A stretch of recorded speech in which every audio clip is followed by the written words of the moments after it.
Namaz çətin deyil qılmaq, amma o namazı riyasız qılmaq çətindir. Birinə ehsan vermək çox çətin deyil, amma o ehsanı verəndə elə eləyəsən ki, sırf Allah üçün olsun, kimisə təşəkkürünü gözləməyəsən, kimisə çox sağ olunu gözləməyəsən ki, getsinlər orada burada danışsınlar ki, filankəs çox xeyirxah adamdır. Ulan heç biri olmadan eləyəsən. Bu biraz çətindir. Burada məsələ budur ki, bunu elədim, o mənə niyə təşəkkür eləmədi? Tutardı o əməli. Heyf elədin o əməli.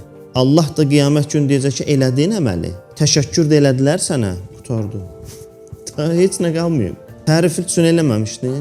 Tərif də elədilər də sənə. Biz bəzən hətta küsüb inciyirik bu şeylərə görə. Ki, mən filan kəsə yaxşılıq eləmişəm, mənə niyə təşəkkür eləmədi? Bir Allahın çox sağ olunu demədi.